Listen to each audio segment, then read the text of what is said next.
Hello.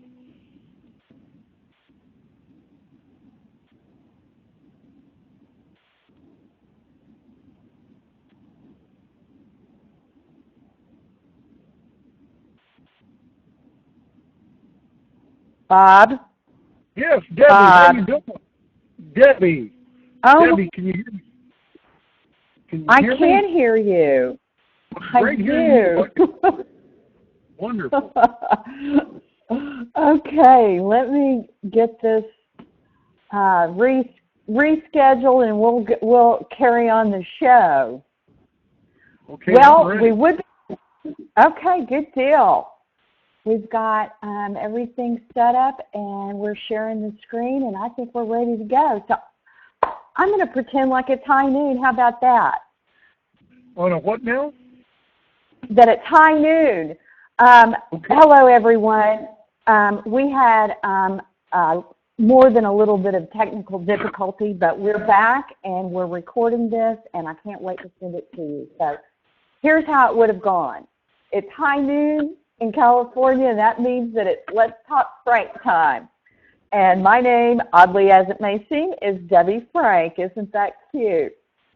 I've decided to start a talk show of sorts. It's an informal format, very casual conversation with experts in their field. And I'll be having on confidence coaches, which is what we have on today. I'm very excited. Nutritionists, doctors, online marketers, business strategies, basically anybody that has information to make our lives happier and healthier and more successful. We want those people on Let's Talk Frank. So let's get started, and I'm going to introduce you to Bob Dani. He's a confidence coach. We'll be talking with him, and I can't wait to hear his wisdom. Bob has coached many of our very successful politicians in our country, business people, all the way down to that person going on a first date after a divorce. And we know all these things require confidence, and we all could use a little bit more of it. And again, I'm Debbie Frank, your host. I'm a lifestyle business coach, and my business is called Spa Swank because I love the spa, and us Southern girls love swanky stuff. So let me go on, and I already told you that. And here's a great slide that Bob actually sent me. Good things come to those who believe. Better things come to those who are patient. And the best things come to those who don't give up. So Bob Dani, welcome, and thank you so much for joining us today. And gosh, I'm so excited to hear about, it seems like everybody struggles with this confidence thing at some point in their life. So what do you think's going on with that? Well, Debbie, first of all, thank you for inviting me to your program, and I feel very honored to be able to talk to you and your listeners here this afternoon. So thank you once more. I think what actually goes on, Debbie, is that as the world changes, there used to be a program that we listened to sometimes as kids. I've got one sister, she used to listen to it all the time, a soap box. It was As the World Turns, and so I think it's kind of like that same kind of scenario. We grow up in homes and different environments and different, what I'm going to say, bad things happen to certain people. And I mean, and none of us are exempt from any bad things actually happen. We're all going to face different kind of trials and tribulations.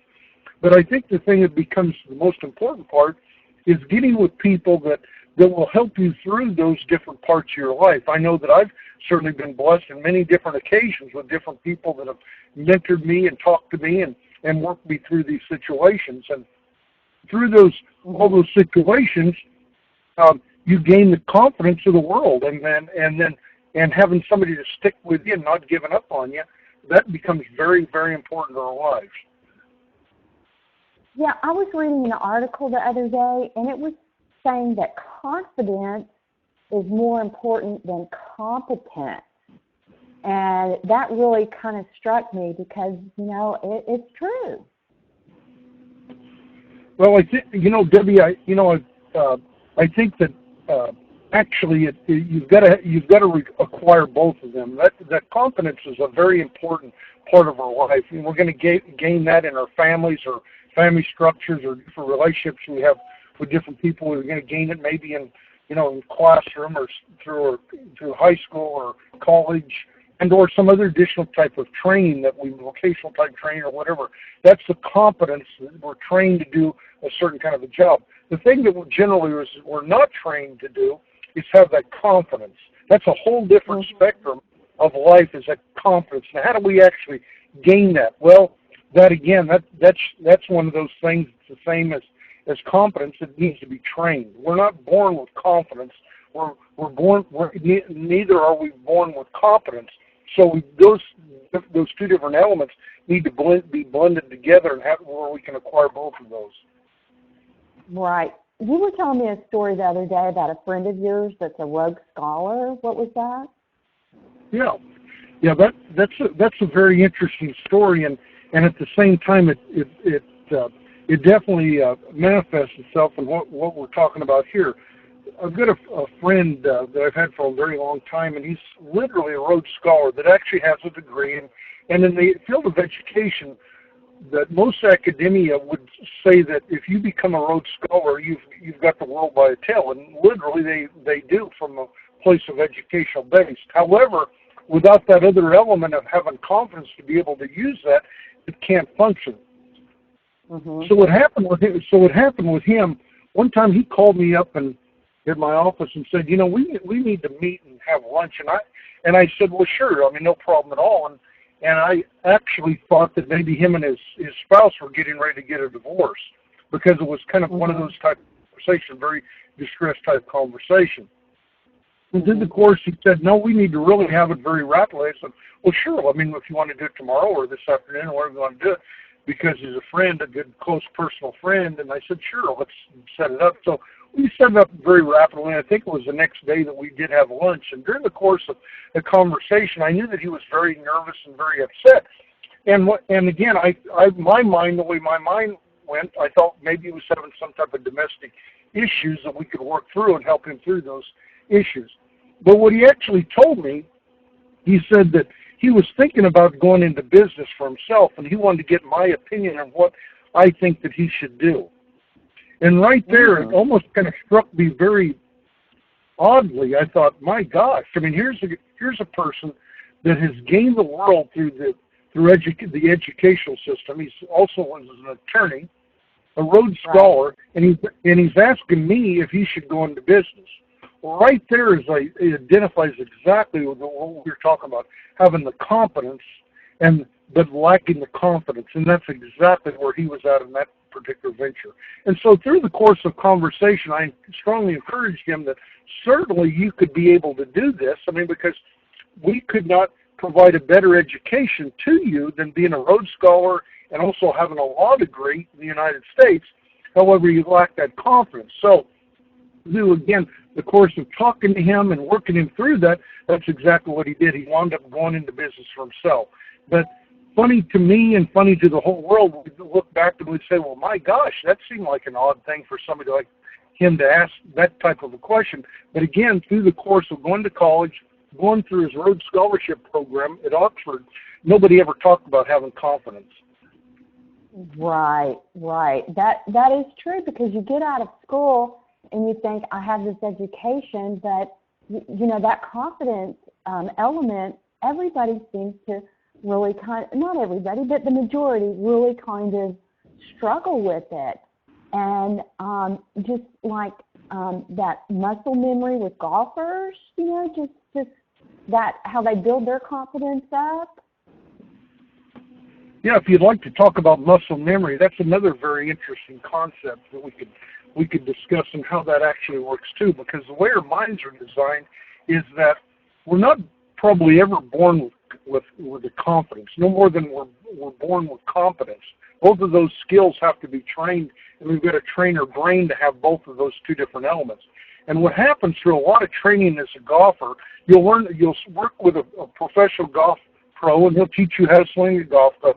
And through the course of hitting thousands of golf balls, your brain and your muscles work together in coordination. It's called muscle memory. And that's exactly what happens. That's exactly what happens in the world of gaining confidence. You've got to work your muscles and or your confidence through a series of practices, and that will build up that muscle memory. And that way, when it comes time for you to play, i.e. either on the golf course and in the business world, you're going to be prepared mentally and physically to be able to have that muscle memory. And then all you need is somebody to stand behind you and say, let's go get this thing done. Right. So it is a matter of practice and building those little wins, those little successes, and they keep building upon, but you got to take that first step, right? Oh, that's definitely true, Debbie, because what happens, again, generally when we're born, I mean, the world's, we go to school, we may wear glasses, our clothes may not fit properly, we're embarrassed about certain situations, we're embarrassed about our parents, we're embarrassed about the whole world. I mean, and then other children tease us and kid us, and it doesn't matter who you actually are. I mean, it's a place of feeling insecure, so we never do really build up that confidence in our own self. And we could even go home and our parents, or maybe even good parents, but they really didn't build up that kind of confidence that each one of us needs. So that's what happens. So with all these insecurities wind up happening to each one of us. So we've got to be able to work with people that build up our confidence. And that's why they suggest with a lot of times, even though I say that it really doesn't work, it may work with certain people because it's not an individual sport, but you take sports like football or baseball or basketball, those are team-type sports, and you need to be involved with a personal sport of yourself where somebody's working with you one-to-one and building up your confidence. Yeah.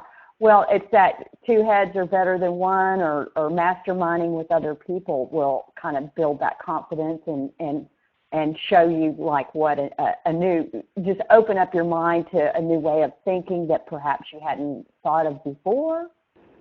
Well, yeah, I think so, Debbie, because I actually think the way that we're designed, I mean, we're designed by a creator that gave us two different parents. Now, sometimes in a lot of cases in the United States today, we don't have two parents, and we're raised by a single household or whatever. But the issue really ought to be is with a dad that builds up the confidence in their children.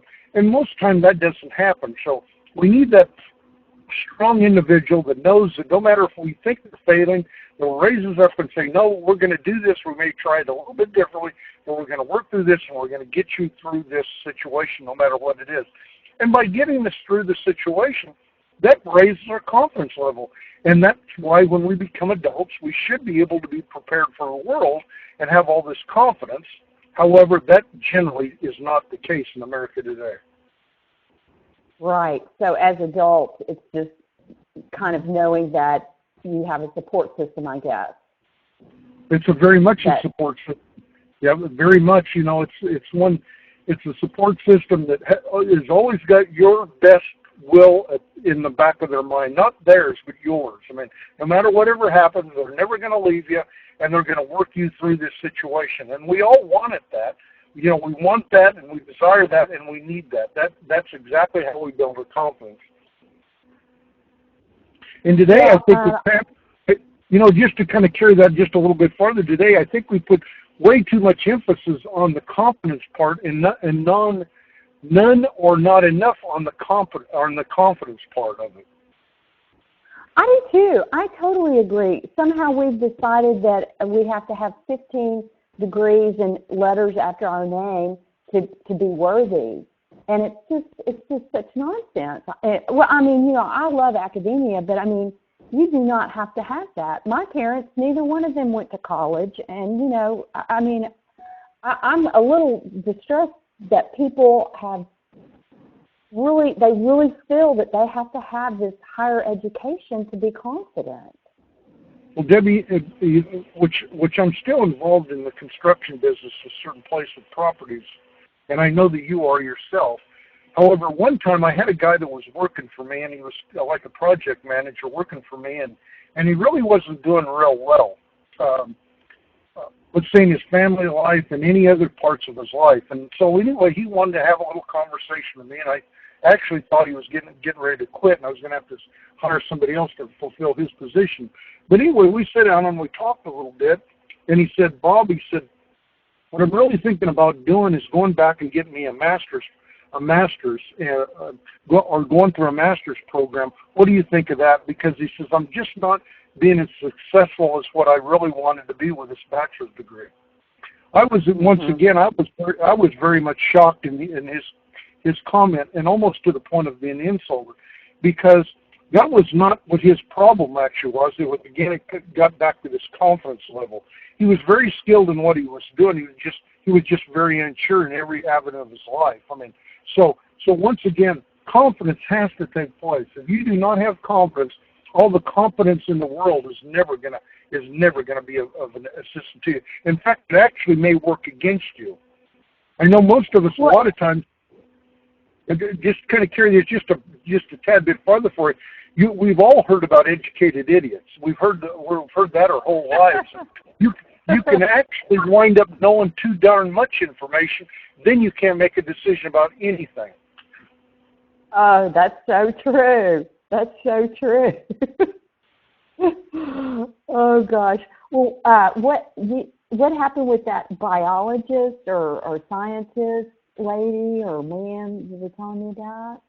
Yeah, I become friends with a biologist, a very educated biologist in her field, and obviously PhD program and doctor of biology, and you know, we become, talk about some polar opposites here. You're just a polar opposite as you look at the world. I mean, and I'm not going to say from a liberal or conservative type thinker. You're just polar opposites. I mean,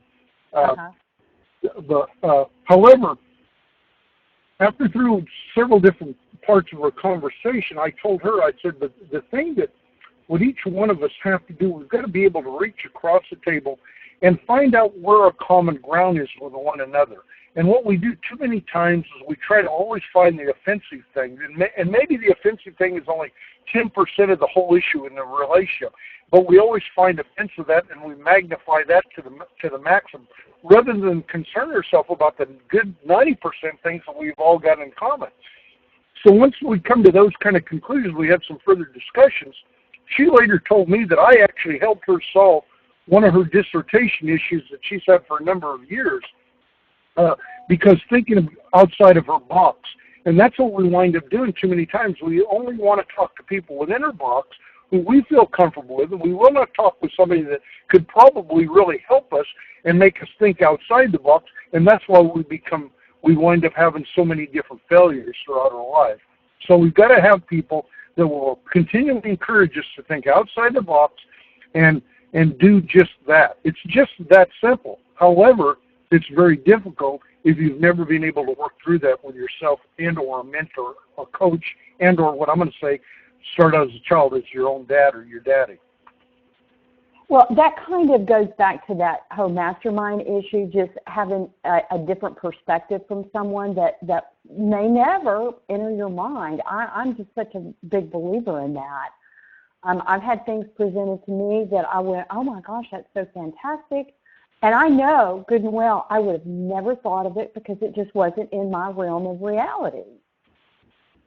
Well, and I think that's a very wise decision that you've made, Debbie, because most of us, we don't want to go there because for some reason we're challenged by our insecurities. And again, our insecurities are just a lack of confidence. So why should I, a person, or how would I as a person know about every issue in the whole world? And why would I be insecure about somebody that does not think about the world the same way I do? I mean, that's almost foolish in nature. I think each one of us would come to the conclusion that would say, well, gosh, I never quite thought of it that way. And so what I'm encouraging people to do, why don't you think about it that way? Why would I concern myself and be concerned about the world that would disagree with me and my thought? I mean, that's part of my liberty in living in America. And America does have the right to think a little bit differently than somebody. So why would I be challenged by those people? Mm-hmm. Well, you've always had mentors and coaches throughout your business and personal life, and so you personally have someone coaching you, so you know the value of all these things that we're discussing here. And so how's that really helped you, Bob? Well, Debbie, without it, I think I would be a human failure. I mean, looking back, I would be just a human failure. I never probably ever got off first base. Even though as a kid growing up, I was a pretty aggressive kid growing up, but even being that, you're going to have your certain kind of failures and your setbacks. But I grew to a conclusion one time in my life at a very young age that I actually needed some help of encouragement and or mentoring, and that's exactly what I did. I sought that out, and it was given to me, and I was definitely blessed by it, and I've been blessed by it throughout my whole life. So anytime I get into these situations now, I know immediately that I have to get some help on some type of encouragement, and it cannot be discouragement, and I can't speak highly enough about that, because there's a lot of people who will continually discourage you, and that's not what we're talking about. Even though they'll say they've got your best interest in heart, I'm here to tell you they don't have your best interest in heart. They're discouragers and not encouragers, and that's what we need to have. We need to have people who will encourage us and not discourage us. And that's different than having bad counsel at the same time, because we all can go to bad counsel, but we need the encourager to stand behind us and direct us down these paths. And by doing that, you're going to wind up being a successful person. You almost can't fail. There is no failure in the word at all. Yeah, well, if somebody raises the bar on me and they believe that I can do it, well, I eventually buy into it and go, well, yeah, if he believes I can, maybe he must know something I don't. Maybe I can. I'm going for it, and it's so important. Yeah. Well, Debbie, I think the only times looking back now in my life that I've felt like a human failure is the times I never tried something I really desired to do it. I'm so disappointed in myself, and I've become so disappointed in just that thought that why I did not do that. So today, anything that I desire to do, I'm going to go do it. I mean, I am not going to hesitate. I'm going to do it. And even if I don't quite succeed the way that I really wanted to succeed or I thought I should succeed, I'm going to do it anyway, because through that venture, I'm going to wind up meeting some different people that I would have never known before. I'm going to learn some different concepts that I never would have learned before, and it winds up being a huge blessing in my life. So it was a great encouragement for me to do that. Right.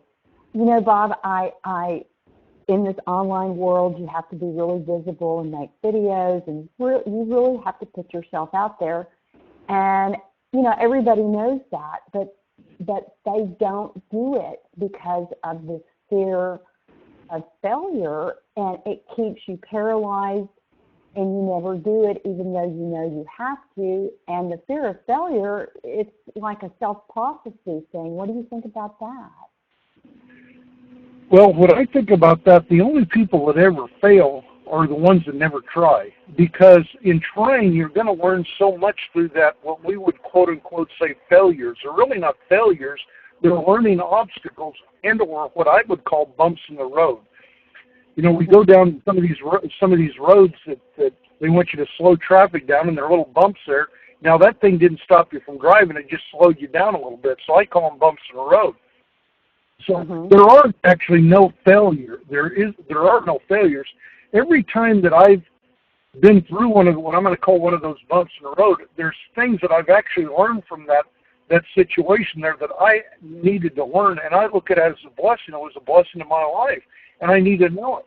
Now, obviously, at different times, some of these difficult challenges, they're not going to be a lot of fun, but they can actually be fun by working with somebody that's your mentor or your coach or someone like that is willing to work with you and stay with you, and you will ultimately wind up having a fun time through that. And that's really the part of life what we want to do anyway.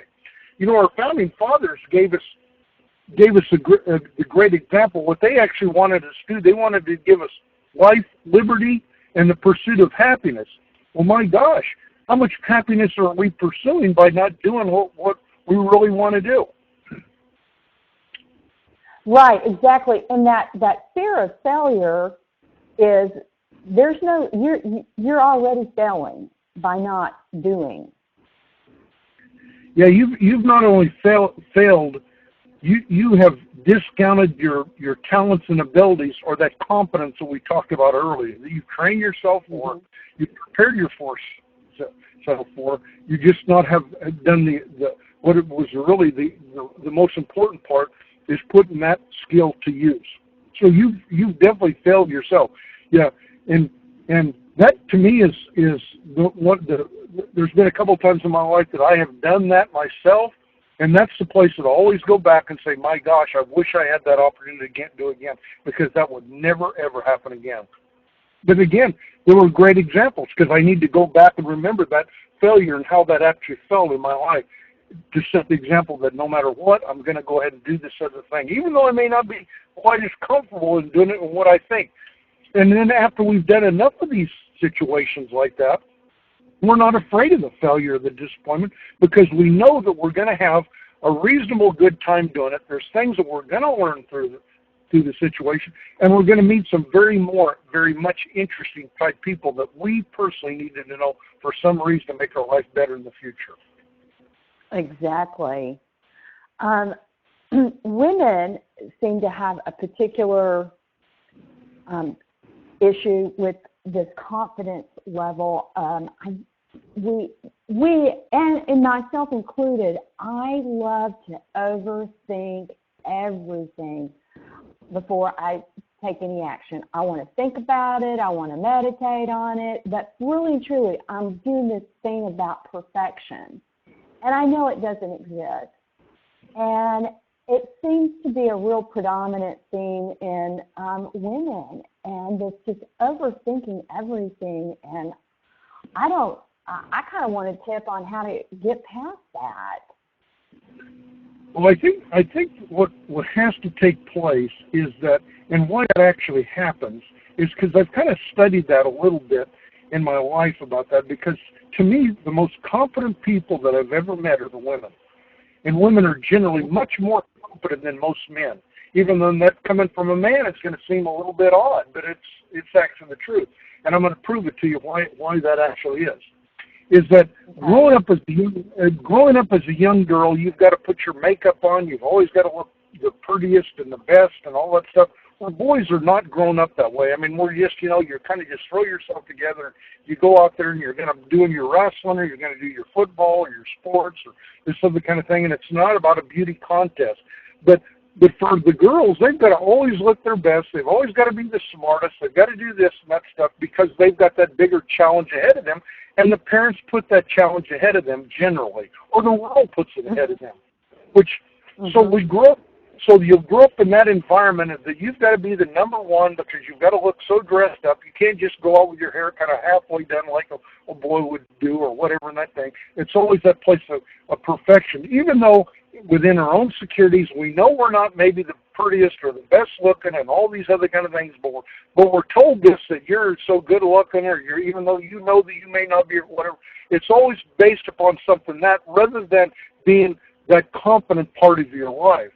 So what happens when women, the older they get, when they're not as beautiful as, quote unquote, as when they were 18 or 20 in their early 20s, that breaks back down on them again. That's working against them again. Well, to me, it's just total nonsense, because that's not the reality of the whole thing. To me, the older a woman gets, the more attractive she actually becomes, because she actually has acquired additional skills that younger people will never have. So wow. It's just the polar opposites working against them. It's just a matter of mindset, because I really hadn't thought of it that way. That's interesting, because what we're acquiring along our journey, we have to value that and treat it as a gift and share that, and not think of it as a negative. Yeah, you have in America, where it's such a foolish thing, in some of the foreign countries like in Asia, an elderly person is looked upon with a whole different attitude and respect. In America, we don't do that, because everything's so superficial. It's like, that's why you have so many people today doing cosmetic surgeries, or they're doing these different kind of exercise programs, trying to look like they're 20 years old or 30 years old, or that kind of thing, which is I'm not saying it may not be good for you healthy to do certain exercises, but way overdoing that and denying yourself the pleasures of certain kind of things of life. I mean, it's okay. I mean, getting older should be a huge blessing to us, because in your own heart, you're much more knowledgeable. So why should you concern yourself about it? Because again, the TV commercials, the different people telling you maybe that you're older and you're doing this, all that kind of stuff, and the jokes and stuff, and they're painful. That's why, again, I'm a big believer in mentors and coaches helping us through some of these areas of our life, because it's nonsense. Some of the stuff we're hearing is nothing but nonsense. Yeah, it seems like men they have an easier time just letting kind of defeats roll off their back, and they're like, okay, well, on to the next thing. But women more kind of want to linger there, and I just find it very interesting. And I don't know, because I do think it's a difference in rearing, but once it's pointed out, you can go, oh, I'm doing that, and stop doing that, just analyzing and analyzing. Debbie, and I think so many times, it's like a woman needs a man to encourage her. I mean, she needs that encouragement the same way that a man needs a woman to encourage her, because that's by the Creator. That's how we've been designed, and without that, we just don't have that. But if we have somebody who can encourage us, and yes, you can do this, or yes, we can do this. You can do this. You built your confidence level. You've been educated. You've been trained in this field. You can do this. And that's what we actually do need. And it's not just one of those days. You just don't need it one day. We need it on a regular basis, because again, our minds have been trained just the opposite way, that you're just not good enough, and you can't do this, and you can't do this other thing or whatever. Again, what I call it just complete nonsense. Yeah, you need a steady diet of it, just like you're going to eat every day. You need that confidence being built up every day. Because Debbie, when I just to kind of point this out, I mean, the difference in having competence and confidence, and where the two have to come together. When I was in the Army and I was in the infantry during Vietnam, what happened is when we were training, they gave us these Daisy BB guns to shoot, to teach us this muscle memory thing, where you could shoot these little discs, and these little discs would be about the size of, let's say, a 50-cent piece. And what we did for several days, we threw them up in the air. You had a partner, one would throw it up in the air, and then you'd shoot the Daisy BB gun just over and over again. I think it was for about 5 days or so. But anyway, we gradually worked our way down to the size of a dime. We just some of you would throw those up, and you would almost wind up hitting those little things every time. The muscle memory was working, and then the competence and the confidence came together, knowing you could shoot that little disc with that Daisy BB gun. Again, muscle memory, having working through the competence and the confidence of that skill to be able to do that. And that's our life. I mean, that's exactly our life. It's just that simple. We've got to train ourselves in the competence, where we wind up getting somebody working with us. Remember, I said a partner. We had a partner throw that thing up in the air. Without that partner, we couldn't have done that by ourselves. I guess you could have thrown it up yourself, but it was worked much better by having a partner throw that little disc up there, where you could wind up striking that with that Daisy BB, as innocent that sounds, to give you that confidence and that confidence that you could hit that thing every time. And guess what? You did. Yeah, by working on your skill every day, your confidence increases, and it gets you to that point where you've just really honed your skill, you're confident, and it takes practice. It certainly does, and that's the power of our brain to overcome that by working through different situations. And without going through difficult, what I'm going to say, certain difficult tasks, we're never going to be able to build up that confidence in your life. And it's a fun challenge once we start. That's the encouraging part that I will tell everybody. It winds up being fun, and we need to enjoy that. I know it may seem painful, but enjoy a certain amount of that pain, because you're actually learning a skill or an area of your life that needs to change. And it winds up being a huge blessing in your life. Well, Bob, just today, this morning, when I got up, my internet connection was out, AT&T, whatever their service is. Then I was having problems with the volume on my computer, and then the service here wasn't working. And I must admit, I was freaking out a little bit. Sure. And I thought, I have got to get this done. I mean, we're having a discussion about confidence. I am confident we're going to get this done today. And yep. I don't know if I really would have done it if I wasn't talking to you, because I was like, okay, I can do this. It will work. So yes, it will work. You just have to keep going. And Debbie, I think sometimes what happens to us too, you can say either i.e. by design or God or however you want to break that thing down. I'm going to break it down into the God puts us in these different situations for our own benefit and good. But one time, what kind of makes me smile about that, and you having a little trouble with technical difficulties, a friend of mine, we started this company. Now, he's a computer engineer, software engineer, and literally a genius in his own area of expertise. And we started this database company. And what I did, I went out there and financed of getting all the software from Microsoft for 1 year. We leased all the software that they would offer up during that year. And why we need to do that, I've got no idea, but he suggested that's what we need to do, so that's what we did. We leased the software for 1 year, so I purchased all that, and we had the exclusive rights to do that. And during the course of that software, he had to re-engineer under 5 different languages using Microsoft software to re-engineer 5 other computer-type languages to blend into one so it would come out into this other totally different language. Through the course of almost 2 years of him and me watching him argue with Microsoft engineers on how wrong their software actually was. Now, it wasn't the other way around. My guy arguing with them what was wrong with theirs, and they would say, no, ours works perfectly. Well, come to find out he was always right. He fixed their software. He redesigned, or not redesigned, but designed our software. Well, we had a company that nobody else could do anything compared to what we wound up building that company to do that. Again, the confidence and the confidence of being able to accomplish a goal. And what I continually told him every day, we're not quitting and we're not giving up.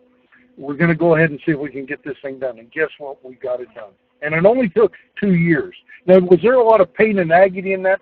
Certainly there was, but there was also more fun involved in the whole thing. It was actually more fun creating the company than it was working the company. Well, it's having the vision of the result that you started the program for. I mean, you have to dig deep a lot of times and keep going, and it's that persistence. And I love that story because he was competent and he was confident and he didn't back down because he knew that he was an expert and just taking that power and standing in it. I love that. Yeah, and I think that each one of us in our hearts, we know we can do something. We know we can. We know that we've got the ability to do it. We've all been there. We can do this thing. But the thing that we lack is that confident issue. Or somebody standing behind us and say, okay, let's don't quit. Let's move forward. We're going to keep doing this one more time, even though it looks like we're not making any ground. Right there, what I say at the top of the peak, you're just about ready to go to the top of the peak. Most people give up. And that was exactly the wrong place to give up. That's on the next day is when you may have made your great breakthrough. But what happened? We quit and we give up because we didn't have somebody push us and tell us, no, we're going to move forward. We're not quitting and we're not giving up.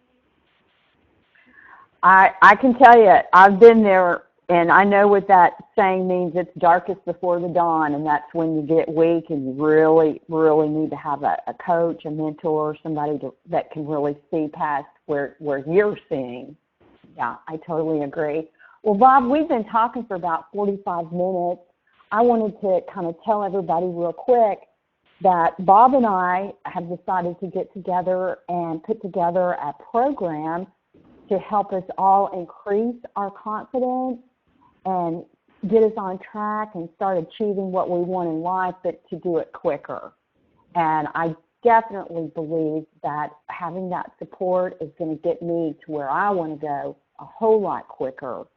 And what I'd love if everybody would do, if you would email me any questions you have or personal struggles that you have or just topics that you would like to see discussed, because it would really help us to design more of a perfect course that's really, is what people need and want help on. And Bob, kind of with that said, I was just going to show real quick on my screen this is a plug for me, I guess. On Facebook, I have a business group. It's called Persona. Don't Sweat It Alone in Business. You can go over there and join us, and we have online entrepreneurs in there networking, sharing their business, their expertise. It's just a place to meet people, and you can promote your products there.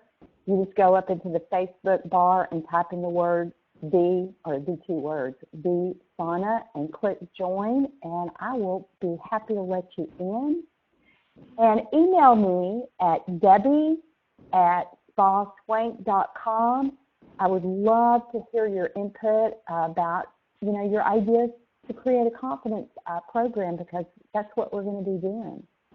So, Bob, what else should we wrap it up here? Any special words of wisdom before we go out into the rest of our day? Well, Debbie, the one thing that I could tell to the ladies out there is that don't go out there. Don't go try to get yourself surgery. Don't try to lose 20 pounds. Don't do all that kind of stuff. That's the wrong part. If you're going to do any of that stuff, do it because it's for your own health. Obviously, if your eyelids are drooping down where you can't see vision out of your glasses, that becomes a health issue. But that's not going to change on the way that you feel about yourself. What's going to change about the way you're going to feel about yourself is getting confidence and building confidence in what you've already been given. And you've been given a lot by just being born in the United States of America, and working with somebody that will build up your confidence rather than trying to change the way that you look. You were designed exactly the way that God wanted you to look. Don't go around trying to change a whole bunch of that, thinking that's going to change you and make you more confident, because that is not going to do. What you're going to do is you're going to wind up spending a whole bunch of money, and some cosmetic surgeon or some gymnast is going to wind up having a whole bunch more of your money and that kind of thing. So let's change your mind. Let's don't change your body. Okay, well, that pretty much sums it up. I need to go do a little exercising myself. get a little running or walking in today. It's a beautiful day out here where I am in California, so I feel very blessed for that. And thank you so much for coming on and talking with us today, Bob. I really appreciate it, and you really gave us some great insight. And one thing I know for sure, knowing you for years, that you have definitely built my confidence up whenever, well, all the time, but particularly whenever I hit a snag or something. You have really been there and made me believe that I could do it, and I ended up doing it. So I just wanted to publicly say thank you for that, and I definitely believe that you need a coach, you need a mentor, you need somebody that's in your corner and rooting for you. So that's Debbie, what I have to say about that. Well, Debbie, I would like to just say this very last thing, and I'll kind of close out. And what I think here for today is that I think that everybody needs to leave the conversation here today and understand that the only person ever going to give up is going to be you. I would not ever give up on you if I was coaching you. That'll be the only person that's giving up. And if you won't give up, neither will we, or I. Right. Well, that is I know for me, and I would think for many others, that's a huge comfort, because those things that happened in the past where somebody gets mad or this or that and they walk off. There's that. You've got to be honest about what your problems are or why you're not going forward. And yeah, it's very reassuring to me to know that person's going to stay in my corner until we get her done. I love that, Debbie. I love that very much. That is true. Let's get it done. Okay, Bob. Well, I think that is going to be a wrap for today, and I hope you enjoy the rest of your day. And thank you so much for coming on. Let's talk Frank. Thank you. Bye. Okay, Bob. I'll talk to you later. Bye-bye.